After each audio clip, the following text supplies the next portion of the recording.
¿Has tenido alguna vez un amigo que pensaste que conocías muy bien, pero entonces sucedió algo que te mostró otra cara de él que nunca habías visto antes?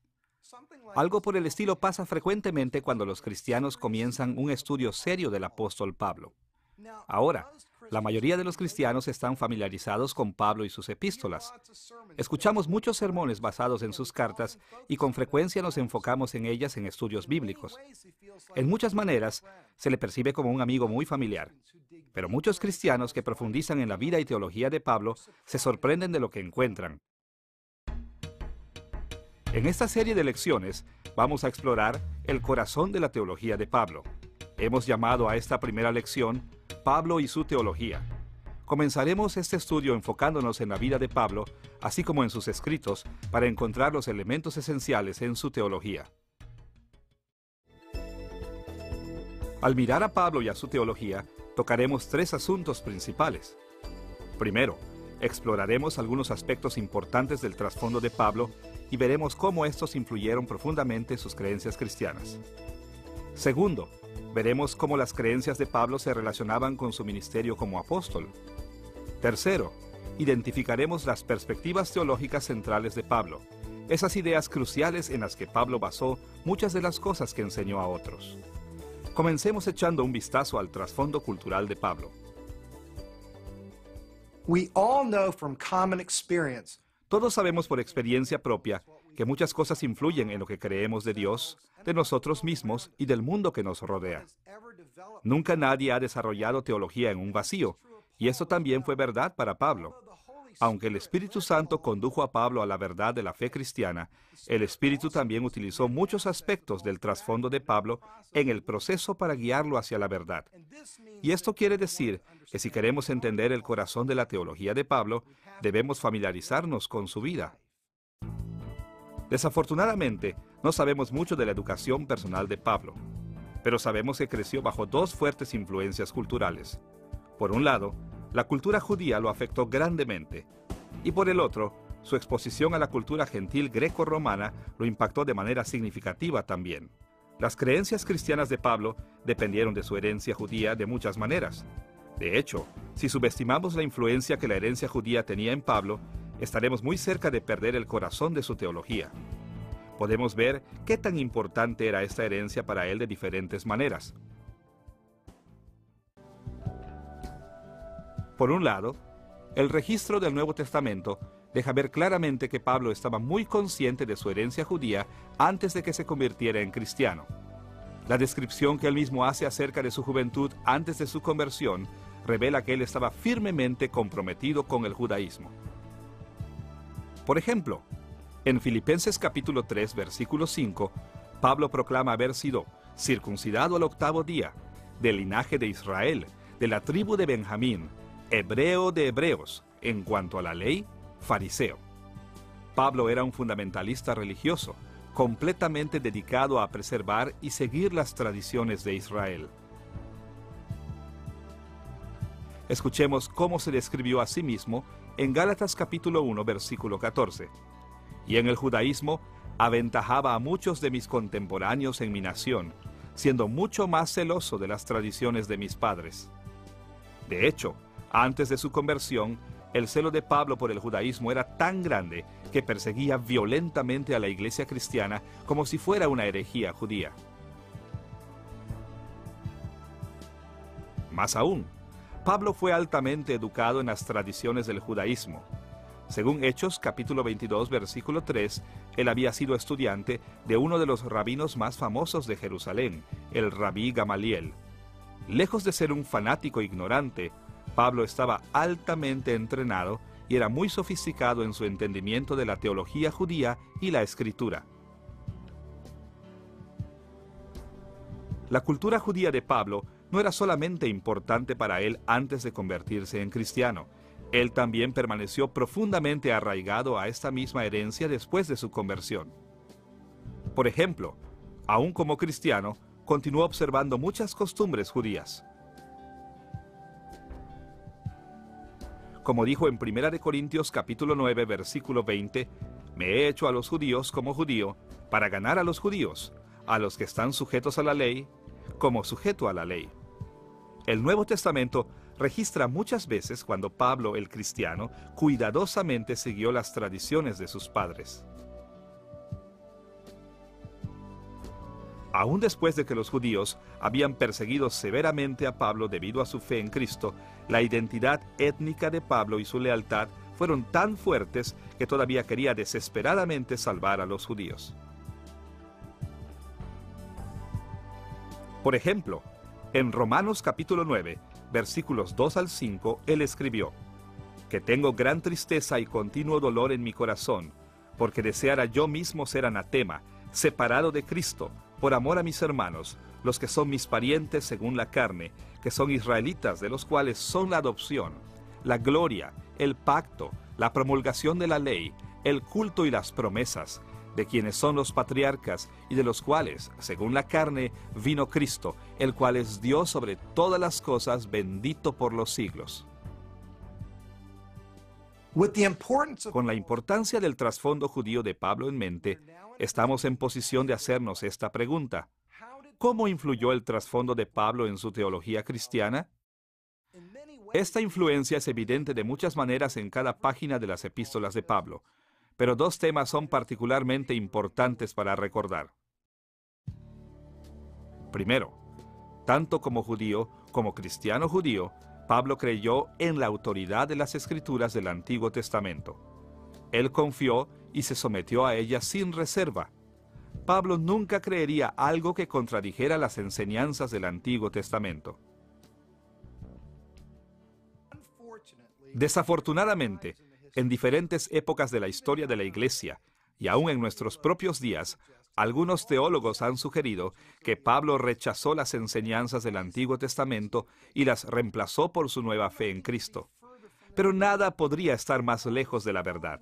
Pablo estaba completamente enraizado en el monoteísmo de Israel del Antiguo Testamento y creía de todo corazón en los requisitos morales de las Escrituras hebreas.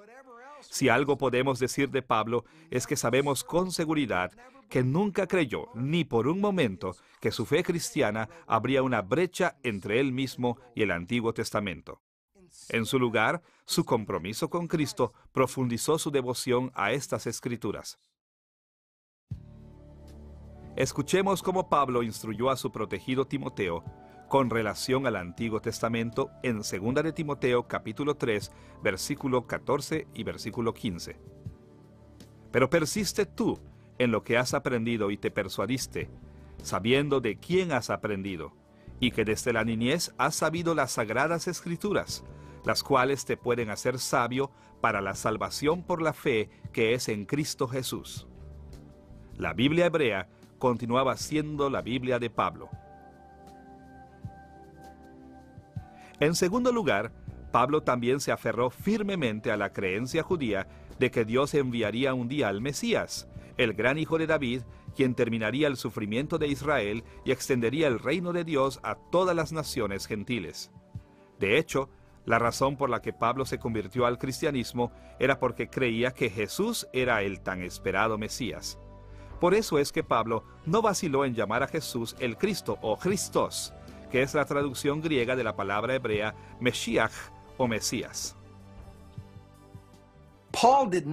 Pablo no percibió al cristianismo como un reemplazo del judaísmo. Más bien, él creyó que el cristianismo era la rama del judaísmo que reconoció que Jesús era el verdadero Mesías. Estos pilares de la fe judía, la completa sumisión a las Escrituras y esperanza en el Mesías, fueron dimensiones esenciales para las perspectivas cristianas de Pablo. De estas y otras maneras, las creencias cristianas centrales de Pablo dependieron de su herencia judía. Pero Pablo no solo fue influenciado por su herencia judía. El Espíritu Santo también utilizó el contacto de Pablo con la cultura gentil para moldear su teología. En primer lugar, debemos notar que a lo largo de su vida, Pablo no solamente vivió en la Palestina judía, sino que en diferentes ocasiones vivió también en el mundo gentil. Según Hechos capítulo 21, versículo 39, Pablo vino de la ciudad gentil de Tarso en Cilicia. En Hechos capítulo 22, versículo 3, leemos que él había sido criado en Jerusalén. Pero en Hechos capítulo 9, versículo 30 y capítulo 11, versículo 25, indica que Pablo otra vez vivió en Tarso como adulto. Además de esto, el contacto de Pablo con el mundo gentil estaba reforzado por el hecho de que él gozaba de completa ciudadanía romana. De hecho, según Hechos capítulo 22, versículo 28, él no había comprado su ciudadanía, sino que había nacido en ella. En varias ocasiones, en el libro de Hechos, leemos que Pablo defendió activamente sus derechos como ciudadano romano con el fin de promover el Evangelio y de defenderse a sí mismo. Más aún, las cartas de Pablo a las iglesias gentiles demuestran su deseo de observar las costumbres gentiles por el bien del Evangelio cristiano. En 1 Corintios capítulo 9, versículo 21, él hace una declaración notable. A los que están sin ley, como si yo estuviera sin ley, para ganar a los que están sin ley. Pablo conocía también la cultura gentil, que era capaz de distinguir la fina línea y de adaptar su conducta a las costumbres gentiles, a la misma vez que seguía obedeciendo la ley de Cristo. Finalmente, Pablo también se mostró a sí mismo como conocedor de la sofisticada literatura pagana. En pasajes como Hechos capítulo 17, versículo 28, y Tito capítulo 1, versículo 12, Pablo de hecho se refiere y aún cita filósofos paganos. Él estaba bien educado en las filosofías y religiones del mundo greco-romano. Tenemos que preguntarnos a nosotros mismos, ¿qué efectos tuvo en Pablo su conocimiento de la cultura gentil? ¿Cómo influyó la exposición a la cultura gentil en Pablo? Primero que nada, debemos dejar en claro que el conocimiento de Pablo acerca de la cultura gentil no lo llevó, como algunos han dicho, a alterar el cristianismo para hacerlo aceptable a los gentiles. Él permaneció claramente judío en su orientación básica. Sin embargo, el contacto de Pablo con el mundo gentil lo afectó por lo menos de dos maneras. Por un lado, lo equipó para ministrar a los gentiles fuera de la iglesia. Él conocía mejor que nadie los valores y creencias de los gentiles y estaba bien preparado para llevarles el Evangelio de manera efectiva. Por esto es que leemos en Romanos capítulo 11, versículo 13, que Pablo se llamó a sí mismo el apóstol a los gentiles. Más allá de esto, Pablo estaba preparado también para ministrar a los gentiles dentro de la iglesia y aún hasta pelear por ellos. De hecho, el ministerio de Pablo a los gentiles lo enredó en una de las más serias controversias de la iglesia del primer siglo, a saber, la pregunta de si se debía o no forzar a los creyentes gentiles a ser circuncidados. Según Hechos capítulo 15, Pablo jugó un papel importante en convencer a los apóstoles y ancianos de que los gentiles conversos no necesitaban ser circuncidados. Y en su carta a los Gálatas, habló fuertemente en defensa de los derechos de los gentiles para no someterse a la circuncisión. Pero esta controversia representó la preocupación más amplia que Pablo tenía por los gentiles en la iglesia. Mientras que muchos judíos cristianos de sus días consideraban que los gentiles eran creyentes de segunda clase cuando mucho, Pablo siempre insistió que Cristo había destruido la barrera divisoria entre judíos y gentiles. Como él escribió en Gálatas capítulo 3, versículos 28 y 29, «Ya no hay judío ni griego, no hay esclavo ni libre, no hay varón ni mujer, porque todos vosotros sois uno en Cristo Jesús. Y si vosotros sois de Cristo, ciertamente linaje de Abraham sois, y herederos según la promesa». Un tema central en muchas de las epístolas de Pablo fue que Jesús había abierto la puerta de salvación a las naciones gentiles, para que cualquier gentil que estaba en Cristo fuera contado como un judío de sangre pura y perfecto cumplidor de la ley a los ojos de Dios. Así vemos que los antecedentes de Pablo en las culturas judía y gentil influyeron en él de muchas maneras. Y con esos dos trasfondos en mente, estamos en posición para ver cómo la teología de Pablo se relacionó con su ministerio. Como aprenderemos, el servicio de Pablo a la iglesia proporcionaba un punto de referencia constante para su teología e influía profundamente en lo que creía, Por esta razón, debemos ver varias dimensiones de su ministerio. Veremos específicamente tres aspectos del ministerio de Pablo: su oficio apostólico, su misión apostólica y sus escritos apostólicos. Por lo menos en 20 ocasiones, Pablo se describió a sí mismo como un apóstol, frecuentemente explicando que era un apóstol de Jesucristo.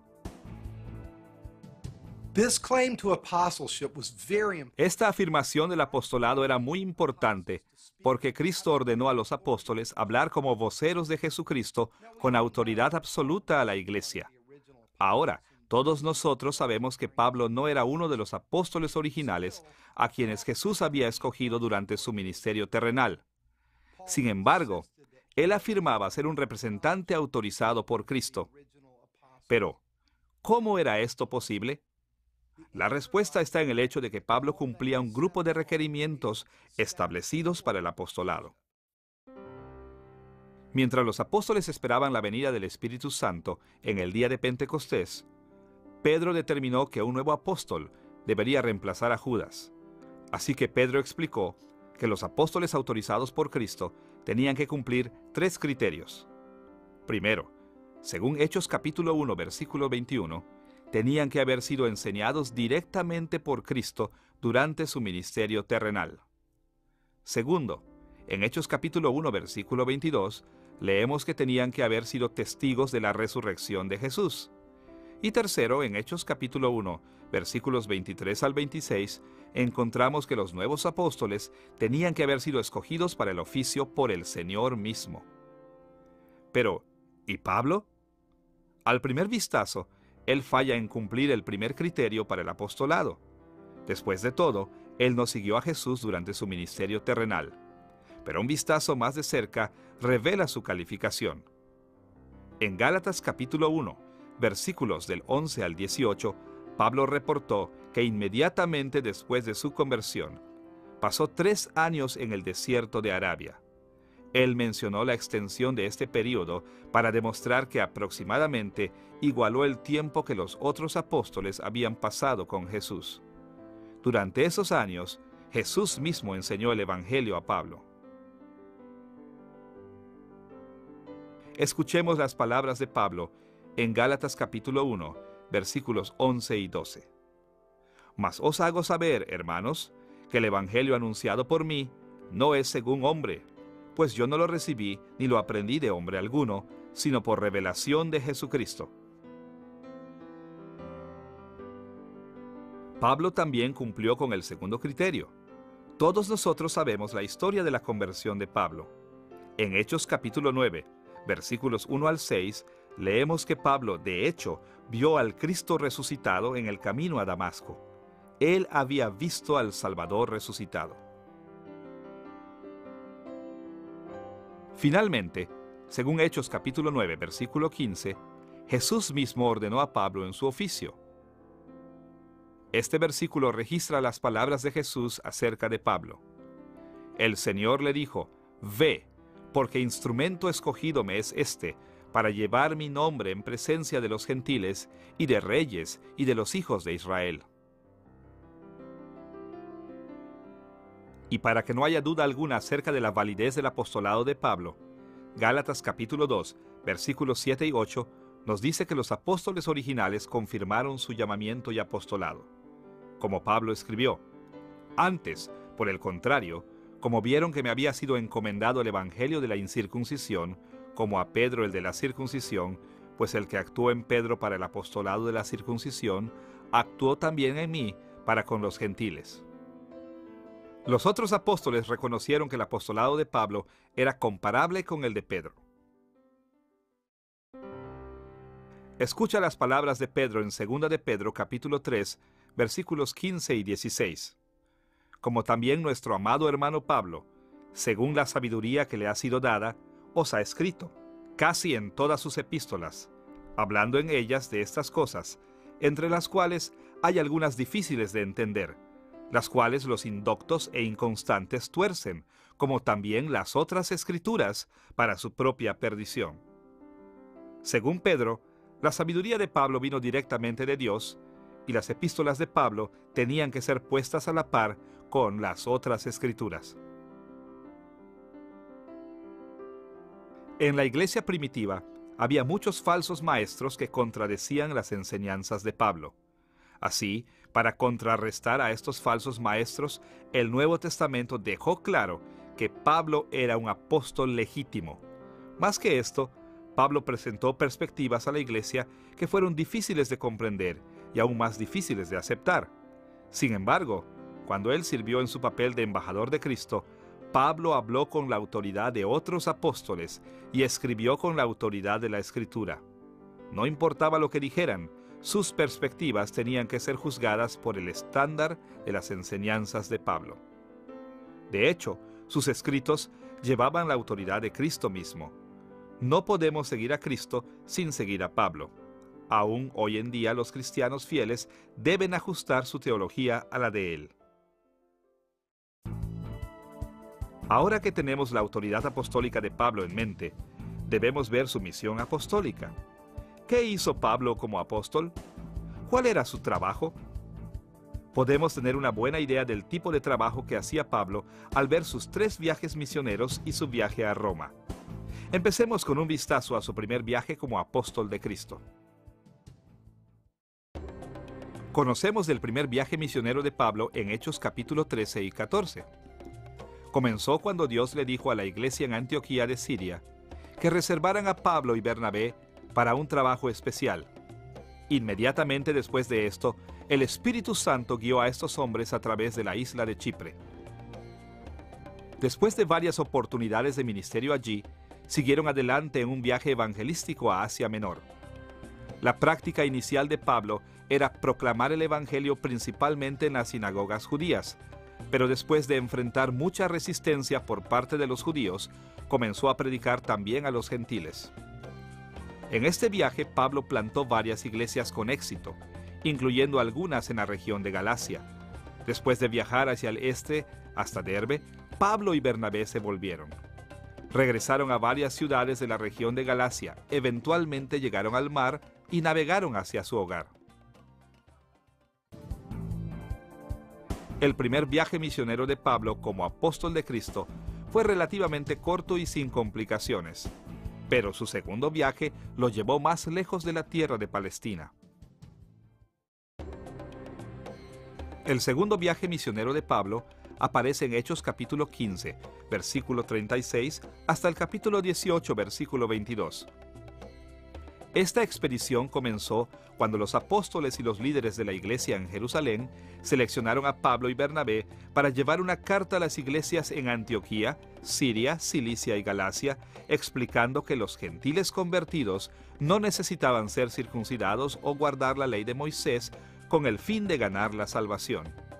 Ahora, justo antes de que comenzara el viaje, Pablo tuvo un altercado con Bernabé, así que se separaron y Pablo se asoció con Silas. Estos dos viajaron primero por Siria y después por Cilicia hasta que llegaron a Galacia. Fue en la región de Listra que Timoteo se unió a Pablo en su viaje.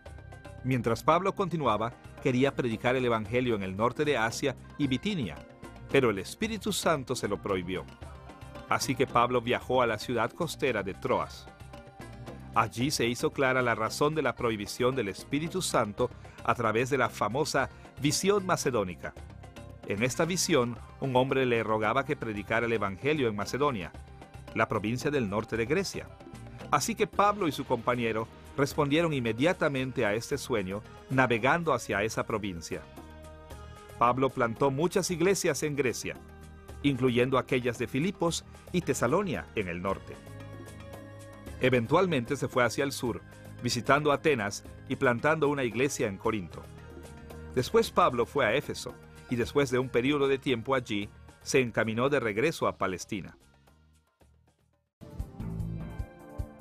El segundo viaje misionero de Pablo pronto fue seguido por una tercera expedición en la que viajó otra vez lejos hacia el oeste. El tercer viaje misionero de Pablo aparece en Hechos capítulo 18, versículo 23 al capítulo 21, versículo 17.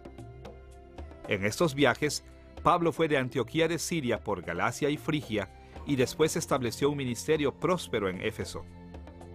Después de esto, él pasó varios meses viajando en Grecia de norte a sur y de regreso al norte otra vez. Visitó iglesias que había plantado en su viaje anterior a la región. Después el apóstol regresó hacia Jerusalén por tierra y por mar.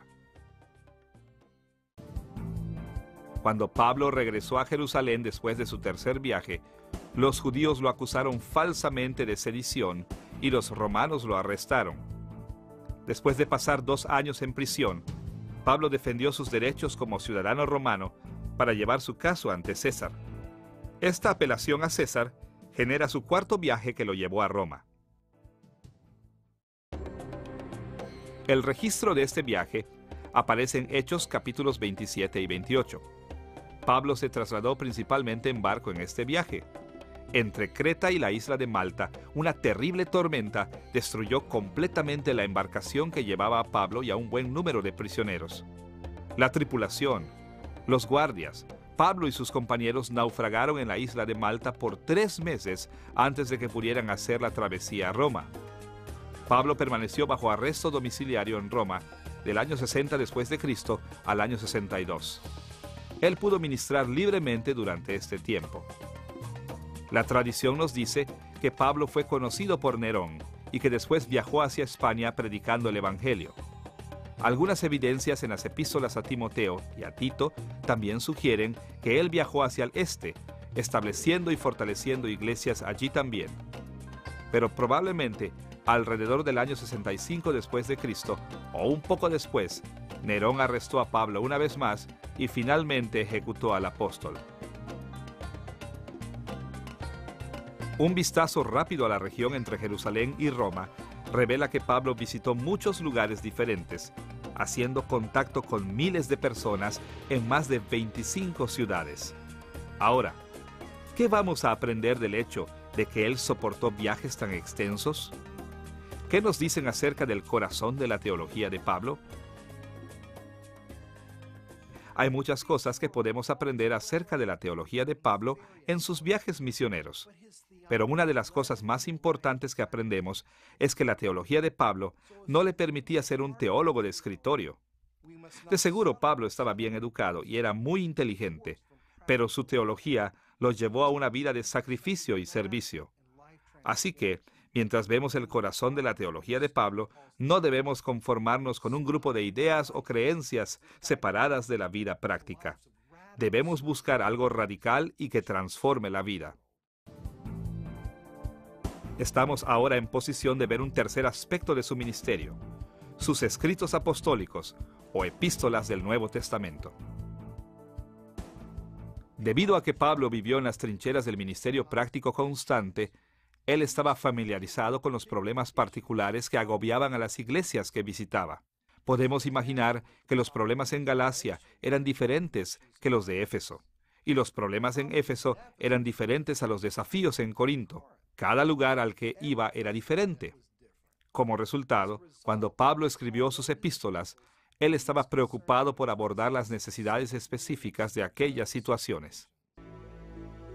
En el Nuevo Testamento tenemos 13 cartas que Pablo escribió en diferentes ocasiones de su ministerio. Cuando los problemas llegaban al conocimiento de Pablo, él escribía cartas y las enviaba a las diferentes iglesias. Ahora, debido a que las cartas de Pablo eran tan ocasionales, esto es, escritas para abordar problemas específicos, ninguna de sus cartas expone su teología completa de una manera ordenada y sistemática.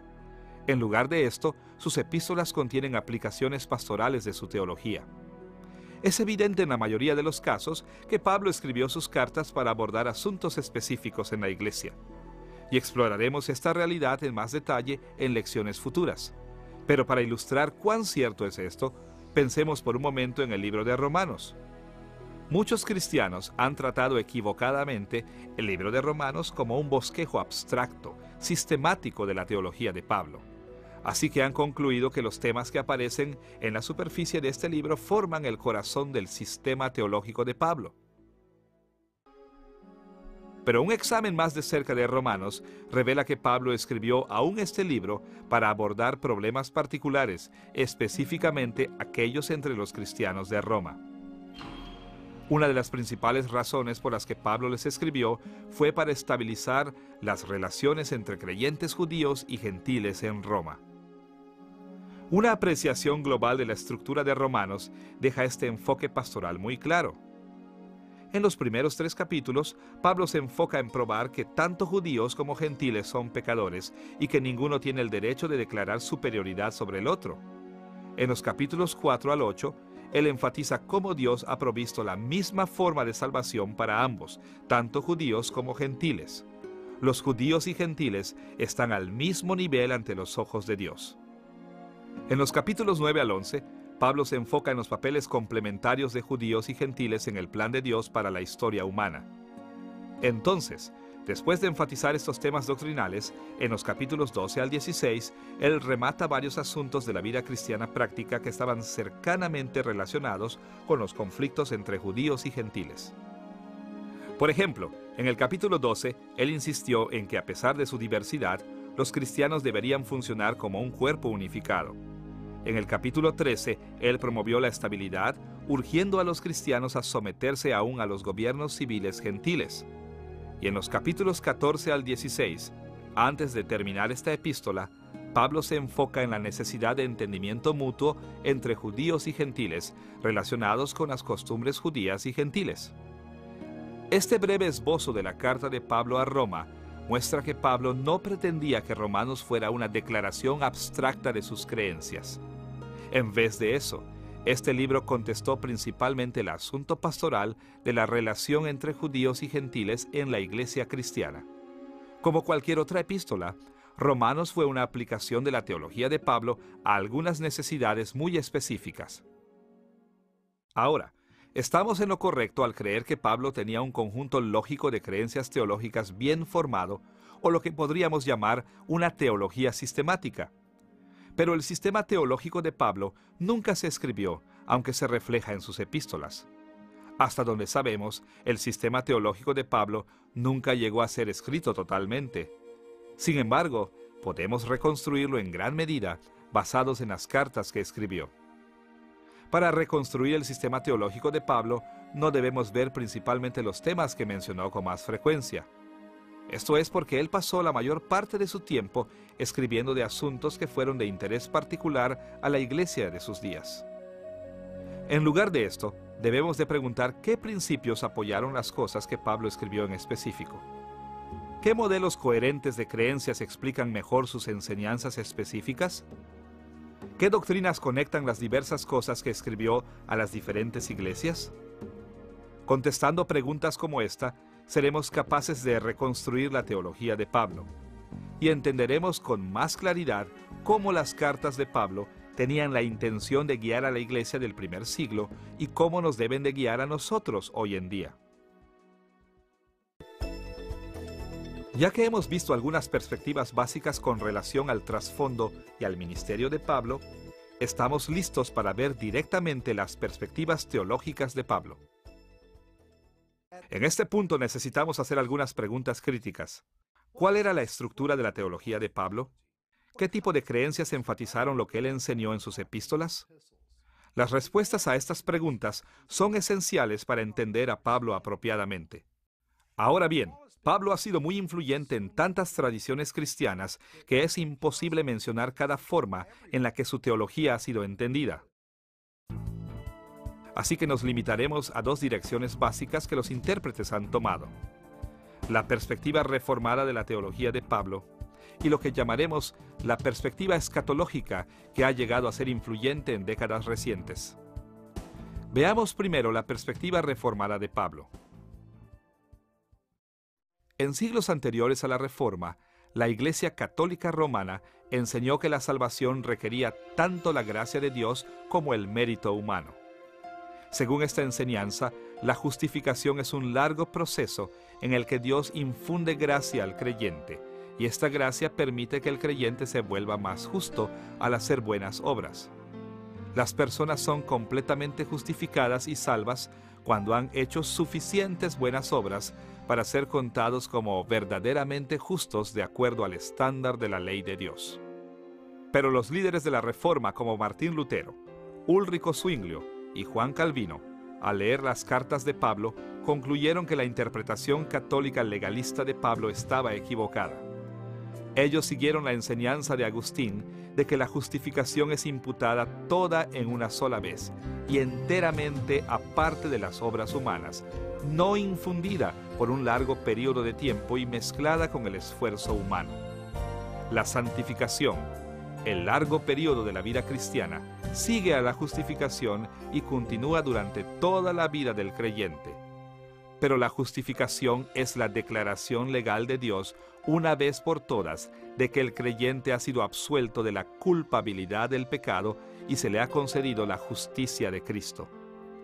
Esta creencia llegó a ser conocida como sola fide, por fe solamente, porque entendía que nosotros somos justificados solamente por medio de la fe en Cristo y no por medio de la fe más nuestras buenas obras. Sin duda alguna, los reformadores estaban en lo correcto al encontrar esta doctrina en los escritos de Pablo. En la iglesia primitiva, algunos miembros de creyentes judíos, conocidos como judaizantes, argumentaban que la salvación resultaba de una mezcla de gracia divina y de obras humanas. Pero Pablo se opuso a este legalismo de la iglesia primitiva e insistió que la justificación era un evento único que resultaba sin la necesidad de las obras de la ley. El paralelismo entre las controversias de la Reforma y las controversias que Pablo enfrentó son lo suficientemente claros. El legalismo de la Iglesia Católica Romana se aproxima al legalismo de los judaizantes, y el concepto de sola fide de la Reforma es paralelo a la enseñanza de Pablo. En todo respecto, los protestantes han sostenido que Pablo desarrolló su teología principalmente alrededor del tema de cómo se aplica la salvación en cada creyente. En términos teológicos tradicionales, la teología de Pablo se consideró ser estructurada alrededor del ordo salutis o el orden de salvación, que es el proceso por el cual se aplica la salvación en Cristo a ti y a mí. En la tradición de la Reforma, la mayoría de los protestantes creen que el ordo salutis, y especialmente la justificación por la fe solamente, es el concepto más central en la teología de Pablo. Ellos creen que es el corazón de su teología. Por supuesto, a través de los siglos, los protestantes se han dado cuenta de que Pablo creía muchas cosas aparte de la justificación por la fe solamente. Más importante aún, él escribió acerca de la historia de la salvación registrada en la Biblia. Él estaba muy preocupado con la larga historia de la redención de Dios que tuvo su clímax en la muerte y resurrección de Cristo. En términos teológicos, llamamos a este aspecto de su enseñanza historia salutis o la historia de la salvación. Pero en su mayoría, hasta años recientes, el entendimiento tradicional de la teología de Pablo fue que la historia de salvación era menos importante que el orden de salvación. A pesar de lo dominante que ha sido el punto de vista protestante primitivo en la interpretación de Pablo, ha sido muy desafiado. Otro punto de vista complementario ha pasado a primer plano en décadas recientes, al que llamaremos la perspectiva escatológica de la teología de Pablo. Esta perspectiva ha reafirmado la idea de que el orden de salvación era más central para la teología de Pablo que la historia de salvación. Ahora, es verdad que muchas otras perspectivas de la teología de Pablo también se han sugerido en las décadas recientes. Algunos teólogos prominentes han argumentado que la teología de Pablo se enfoca principalmente en combinar sus antecedentes judíos con filosofías griegas. Otros han visto a Pablo principalmente respaldando la vida diaria ética racional sobre las pasiones de la carne. Otros han argumentado que la teología de Pablo fue grandemente influenciada por religiones helenistas misteriosas o el apocalipticismo judío. Algunos de estos puntos de vista ofrecen discernimiento a la teología de Pablo, pero ninguno de ellos ha probado ser de tanta ayuda como la perspectiva escatológica en su teología. Para examinar la perspectiva escatológica en la teología de Pablo, nos enfocaremos en tres asuntos. Primero, la terminología de la escatología. Segundo, la estructura de la escatología de Pablo. Y tercero, las implicaciones de la escatología de Pablo. Veamos primero el término escatología. El término escatología viene de la palabra griega eschatos, que quiere decir último o fin. Por lo tanto, la escatología es el estudio de las últimas cosas o el fin del tiempo.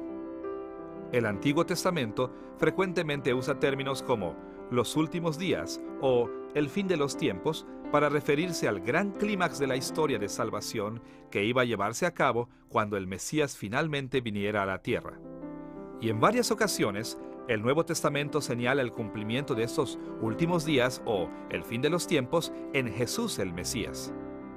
Es de este uso de la palabra griega eschatos del que derivamos nuestro término teológico escatología, la doctrina de los últimos días o el fin de los tiempos. Ahora, en la teología sistemática tradicional, el término escatología se ha referido principalmente a la enseñanza bíblica sobre la segunda venida de Cristo. Pero cuando hablamos del acercamiento escatológico de Pablo, debemos de extender el término para referirnos a mucho más que la segunda venida de Cristo, desde su primera venida hasta su segunda venida, en términos de escatología o el fin de los tiempos.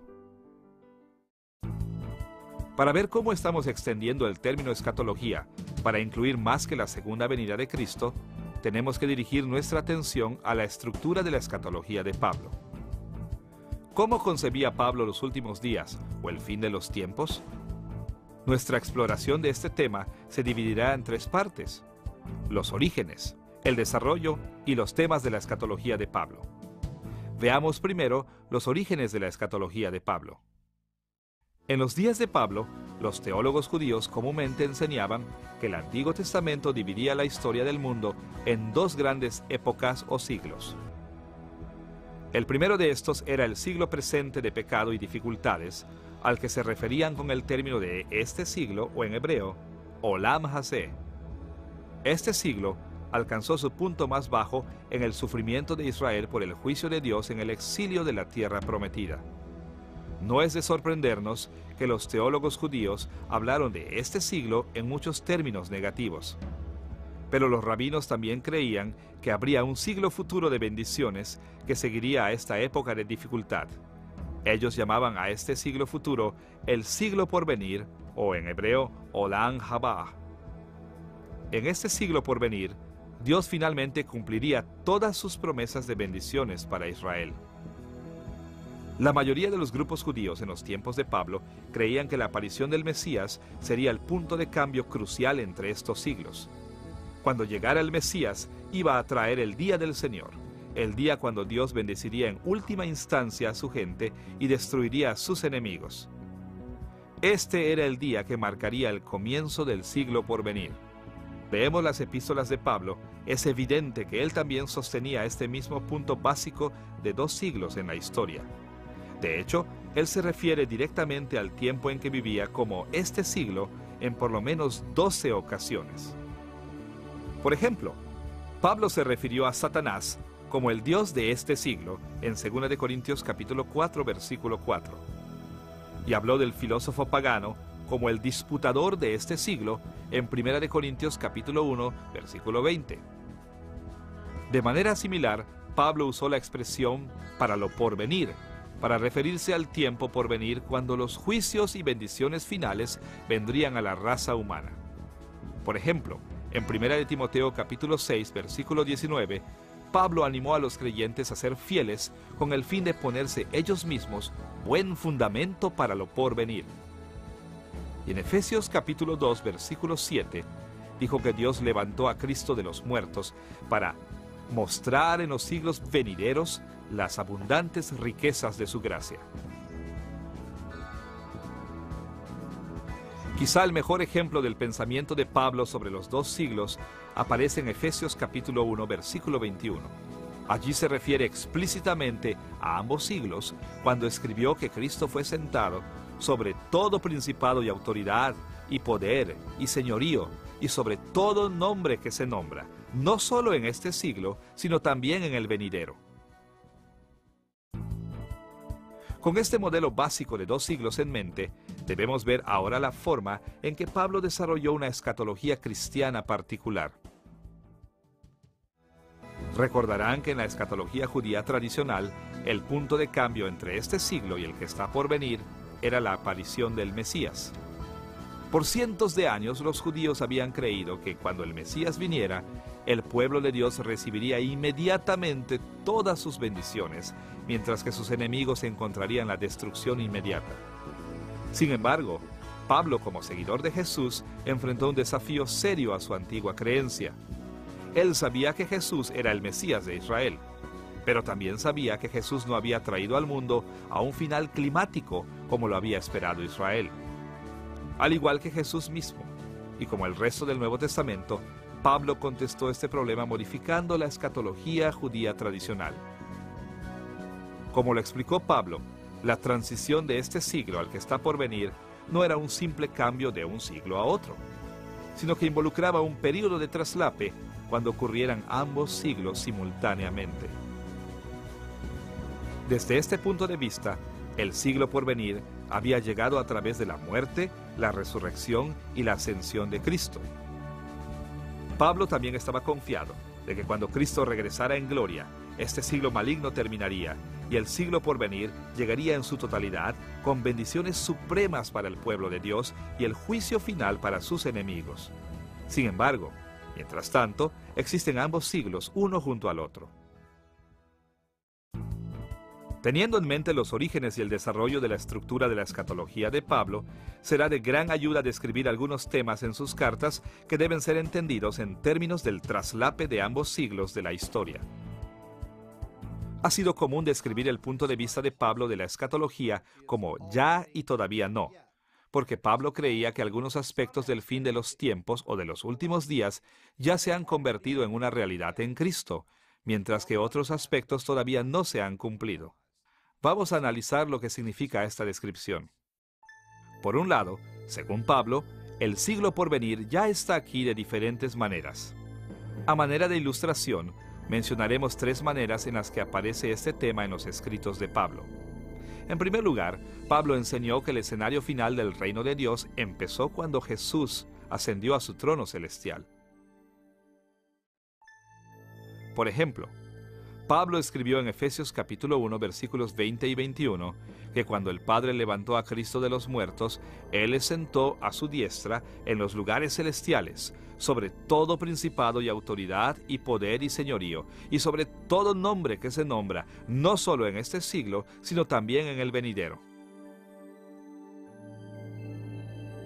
Aunque en el tiempo presente el reino de Cristo se lleva a cabo principalmente en el dominio celestial más que en la tierra, es cierto que Cristo ya reina sobre todo gobierno y autoridad.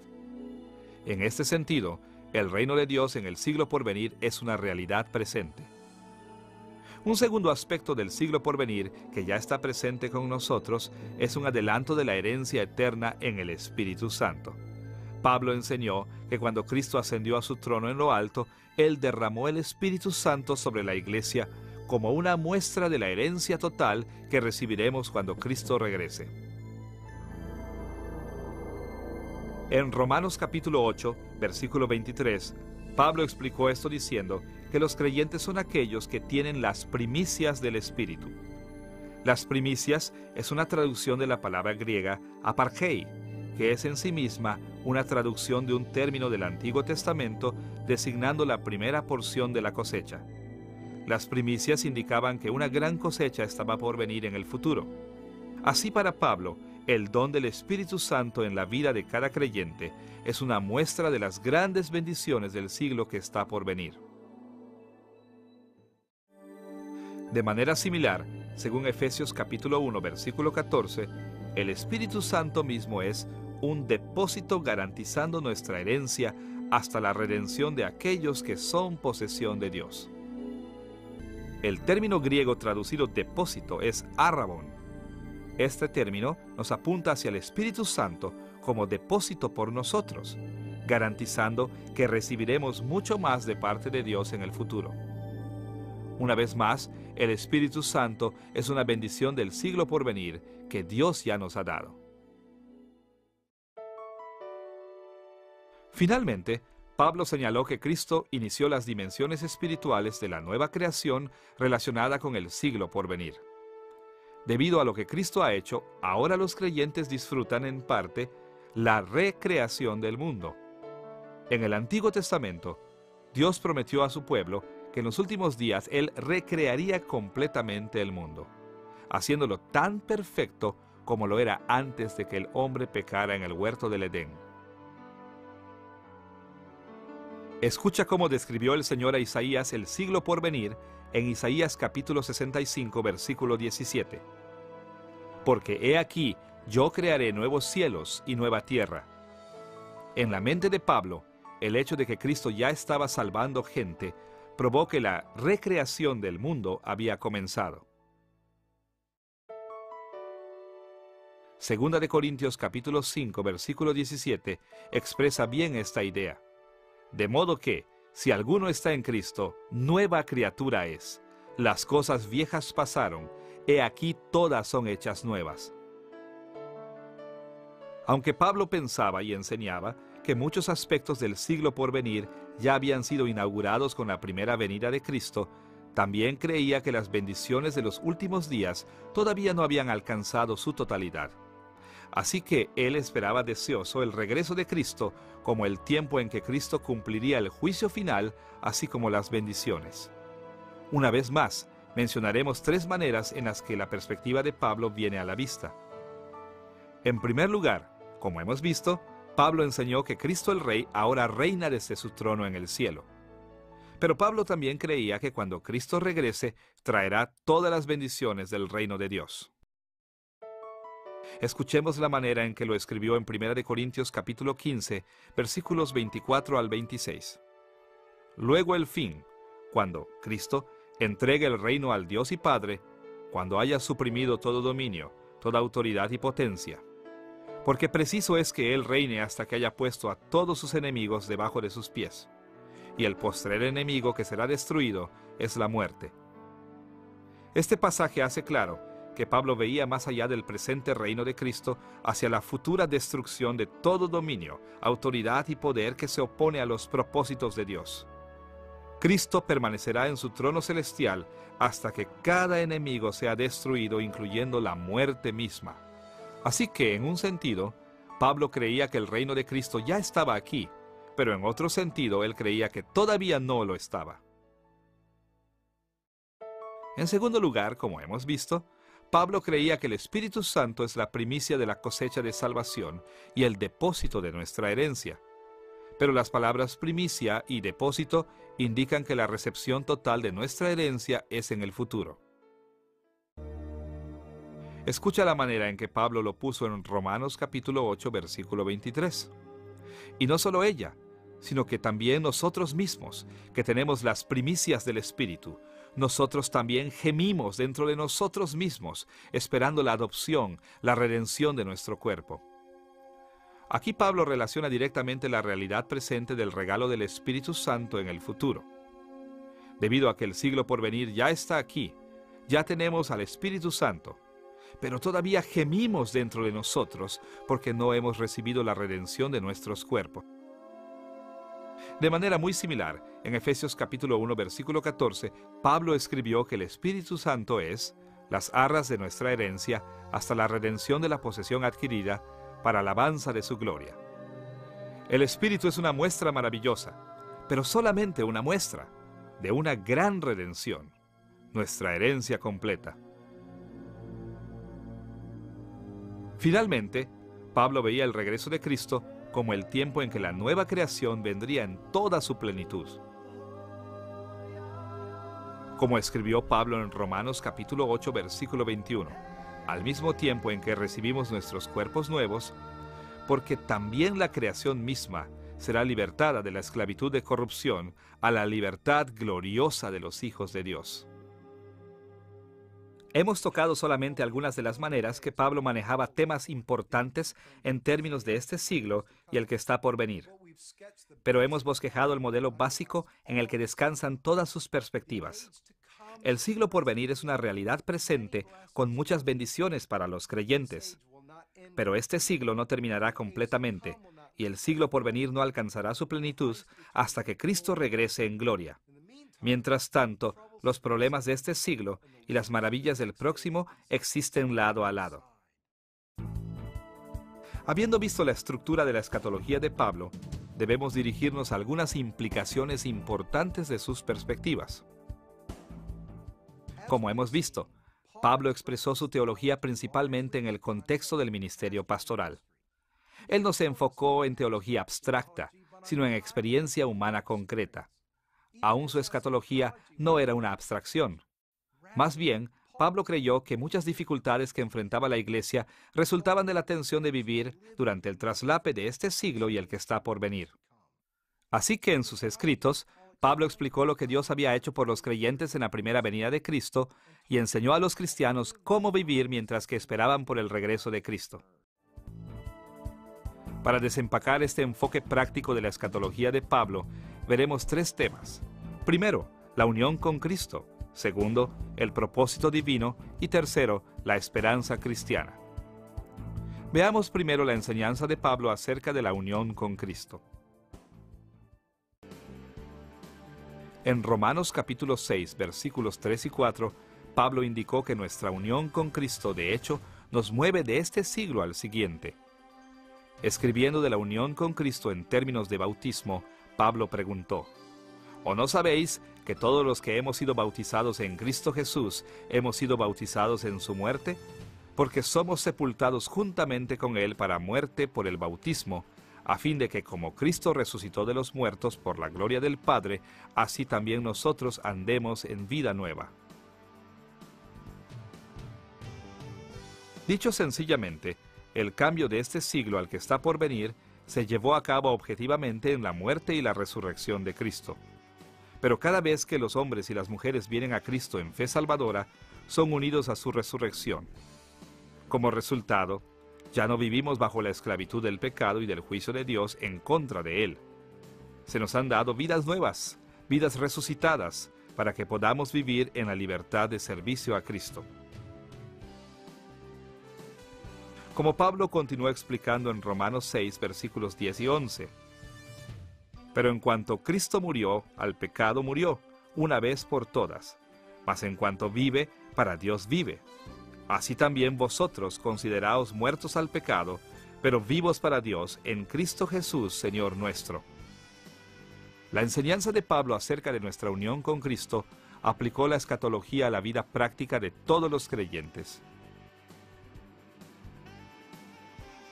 De la misma manera como Jesús dejó atrás este siglo y su juicio, también nosotros hemos sido liberados del pecado y del juicio. Y de la misma manera en que Jesús ahora vive en el poder del siglo por venir, nosotros también vivimos en ese poder.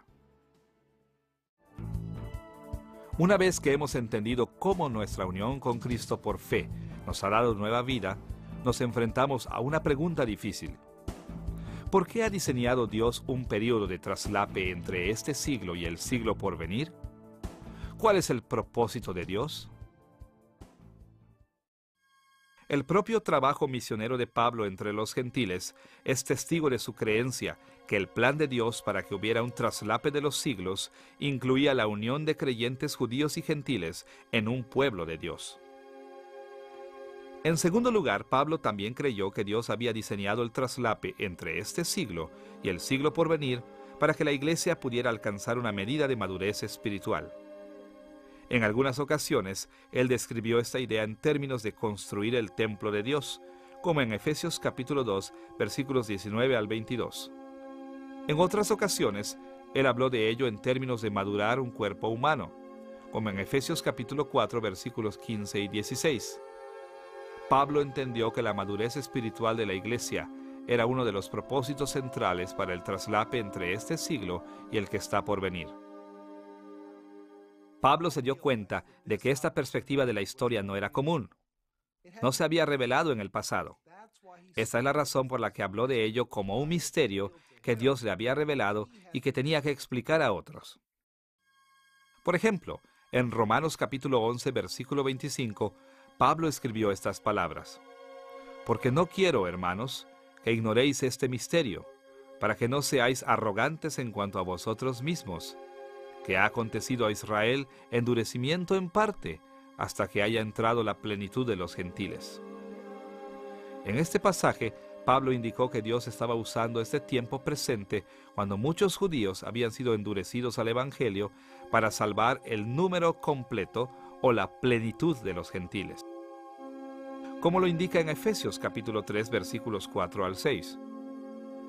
Leyendo lo cual podéis entender cuál sea mi conocimiento en el misterio de Cristo, misterio que en otras generaciones no se dio a conocer a los hijos de los hombres, como ahora es revelado a sus santos apóstoles y profetas por el Espíritu, que los gentiles son coherederos y miembros del mismo cuerpo y copartícipes de la promesa en Cristo Jesús por medio del Evangelio.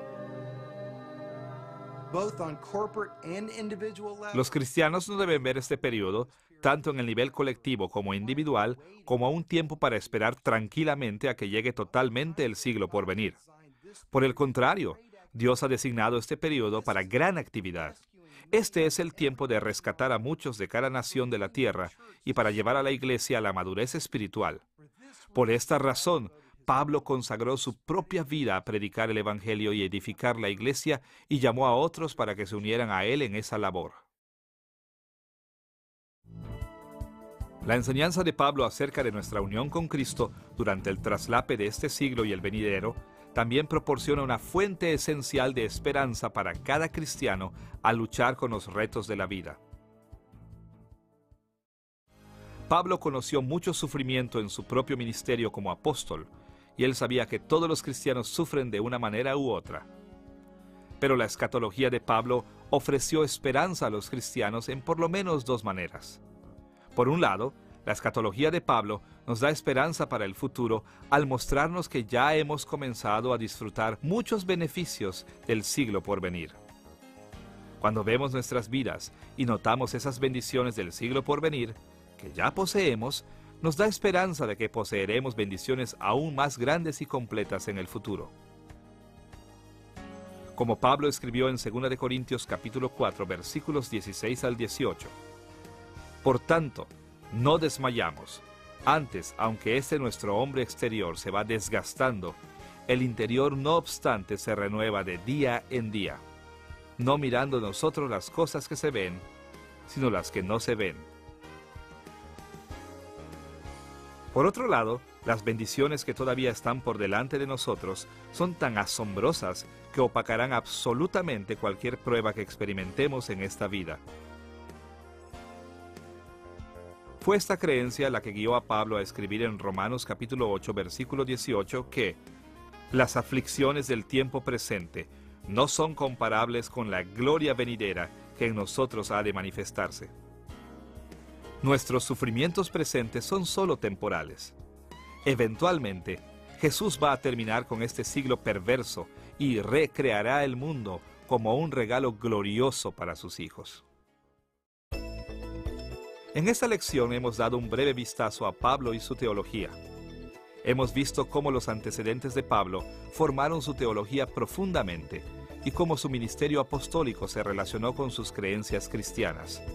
También hemos obtenido un discernimiento importante con relación al enfoque central de la teología de Pablo al explorar su escatología.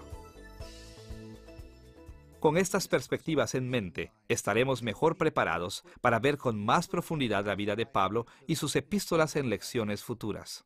No solamente tendremos una mejor idea de lo que enseñó Pablo a la iglesia primitiva en sus días, sino que seremos capaces de ver lo que sus enseñanzas significan para nosotros hoy en día.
también fue verdad para Pablo.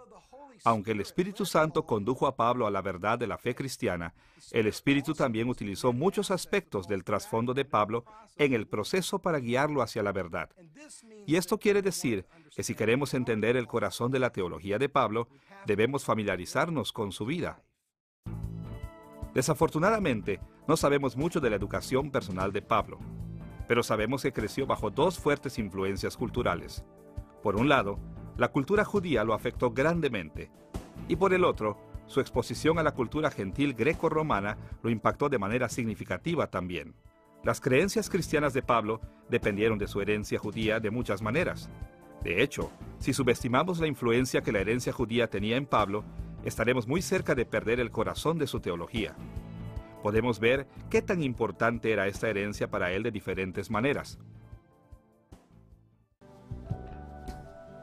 Por un lado, el registro del Nuevo Testamento deja ver claramente que Pablo estaba muy consciente de su herencia judía antes de que se convirtiera en cristiano.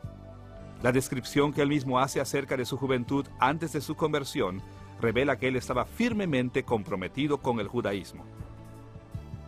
Por ejemplo, en Filipenses capítulo 3, versículo 5, Pablo proclama haber sido circuncidado al 8º día, del linaje de Israel, de la tribu de Benjamín, hebreo de hebreos, en cuanto a la ley, fariseo. Pablo era un fundamentalista religioso, completamente dedicado a preservar y seguir las tradiciones de Israel.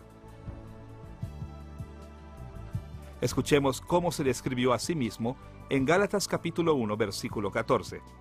Y en el judaísmo aventajaba a muchos de mis contemporáneos en mi nación, siendo mucho más celoso de las tradiciones de mis padres.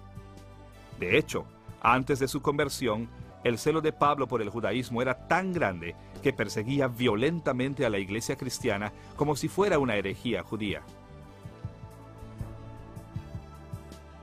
Más aún, Pablo cristianismo era porque creía que Jesús era el tan esperado Mesías.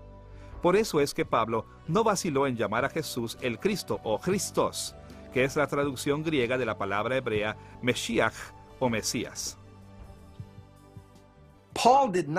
Pablo no percibió al cristianismo como un reemplazo del judaísmo. Más bien, él creyó que el cristianismo era la rama del judaísmo que reconoció que Jesús era el verdadero Mesías. Estos pilares de la fe judía, la completa sumisión a las Escrituras y esperanza en el Mesías, fueron dimensiones esenciales para las perspectivas cristianas de Pablo. De estas y otras maneras, las creencias cristianas centrales de Pablo dependieron de su herencia judía. Pero Pablo no solo fue influenciado por su herencia judía. El Espíritu Santo también utilizó el contacto de Pablo con la cultura gentil para moldear su teología. En primer lugar, debemos notar que a lo largo de su vida, Pablo no solamente vivió en la Palestina judía, sino que en diferentes ocasiones vivió también en el mundo gentil. Según Hechos capítulo 21, versículo 39, Pablo vino de la ciudad gentil de Tarso en Cilicia. En Hechos capítulo 22, versículo 3, leemos que él había sido criado en Jerusalén. Pero en Hechos capítulo 9, versículo 30 y capítulo 11, versículo 25, indica que Pablo otra vez vivió en Tarso como adulto. Además de esto, el contacto de Pablo con el mundo gentil estaba reforzado por el hecho de que él gozaba de completa ciudadanía romana. De hecho, según Hechos capítulo 22, versículo 28, él no había comprado su ciudadanía, sino que había nacido en ella. En varias ocasiones, en el libro de Hechos, leemos que Pablo defendió activamente sus derechos como ciudadano romano con el fin de promover el Evangelio y de defenderse a sí mismo. Más aún, las cartas de Pablo a las iglesias gentiles demuestran su deseo de observar las costumbres gentiles por el bien del Evangelio.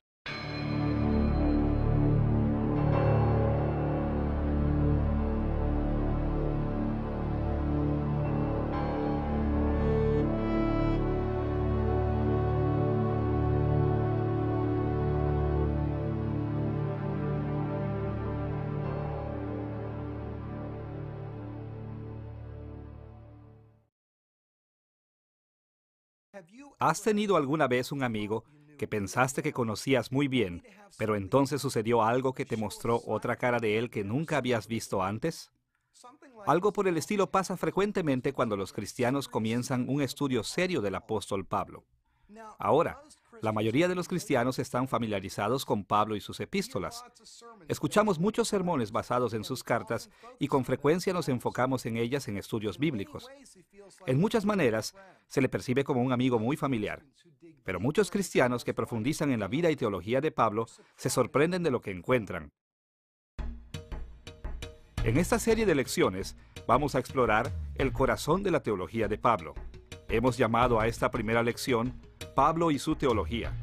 Comenzaremos este estudio enfocándonos en la vida de Pablo, así como en sus escritos, para encontrar los elementos esenciales en su teología. Al mirar a Pablo y a su teología, tocaremos tres asuntos principales.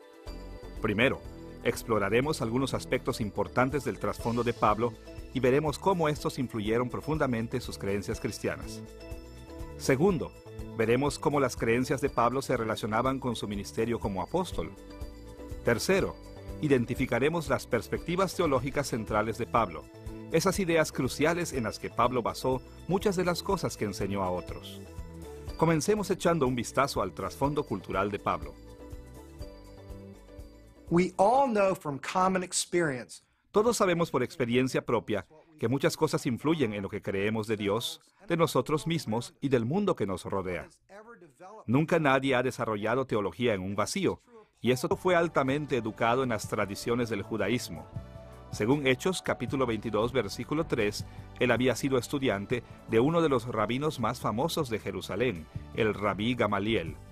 Lejos de ser un fanático ignorante, Pablo estaba altamente entrenado y era muy sofisticado en su entendimiento de la teología judía y la escritura. La cultura judía de Pablo no era solamente importante para él antes de convertirse en cristiano. Él también permaneció profundamente arraigado a esta misma herencia después de su conversión. Por ejemplo, aún como cristiano, continuó observando muchas costumbres judías. Como dijo en 1 Corintios capítulo 9, versículo 20, «Me he hecho a los judíos como judío, para ganar a los judíos, a los que están sujetos a la ley, como sujeto a la ley». El Nuevo Testamento registra muchas veces cuando Pablo, el cristiano, cuidadosamente siguió las tradiciones de sus padres. Aún después de que los judíos habían perseguido severamente a Pablo debido a su fe en Cristo, la identidad étnica de Pablo y su lealtad fueron tan fuertes que todavía quería desesperadamente salvar a los judíos. Por ejemplo, en Romanos capítulo 9, versículos 2 al 5, él escribió: «Que tengo gran tristeza y continuo dolor en mi corazón, porque deseara yo mismo ser anatema, separado de Cristo, por amor a mis hermanos, los que son mis parientes según la carne, que son israelitas, de los cuales son la adopción, la gloria, el pacto, la promulgación de la ley, el culto y las promesas, de quienes son los patriarcas, y de los cuales, según la carne, vino Cristo, el cual es Dios sobre todas las cosas, bendito por los siglos». Con la importancia del trasfondo judío de Pablo en mente, estamos en posición de hacernos esta pregunta: ¿cómo influyó el trasfondo de Pablo en su teología cristiana? Esta influencia es evidente de muchas maneras en cada página de las epístolas de Pablo, pero dos temas son particularmente importantes para recordar. Primero, tanto como judío como cristiano judío, Pablo creyó en la autoridad de las Escrituras del Antiguo Testamento. Él confió y se sometió a ellas sin reserva. Pablo nunca creería algo que contradijera las enseñanzas del Antiguo Testamento. Desafortunadamente, en diferentes épocas de la historia de la Iglesia, y aún en nuestros propios días, algunos teólogos han sugerido que Pablo rechazó las enseñanzas del Antiguo Testamento y las reemplazó por su nueva fe en Cristo. Pero nada podría estar más lejos de la verdad. Pablo estaba completamente enraizado en el monoteísmo de Israel del Antiguo Testamento y creía de todo corazón en los requisitos morales de las Escrituras hebreas. Si algo podemos decir de Pablo es que sabemos con seguridad que nunca creyó, ni por un momento, que su fe cristiana abría una brecha entre él mismo y el Antiguo Testamento. En su lugar, su compromiso con Cristo profundizó su devoción a estas Escrituras. Escuchemos cómo Pablo instruyó a su protegido Timoteo con relación al Antiguo Testamento en 2 de Timoteo capítulo 3, versículo 14 y versículo 15. Pero persiste tú en lo que has aprendido y te persuadiste, sabiendo de quién has aprendido, y que desde la niñez has sabido las sagradas Escrituras, las cuales te pueden hacer sabio para la salvación por la fe que es en Cristo Jesús. La Biblia hebrea continuaba siendo la Biblia de Pablo. En segundo lugar, Pablo también se aferró firmemente a la creencia judía de que Dios enviaría un día al Mesías, el gran hijo de David, quien terminaría el sufrimiento de Israel y extendería el reino de Dios a todas las naciones gentiles. De hecho, la razón por la que Pablo se convirtió al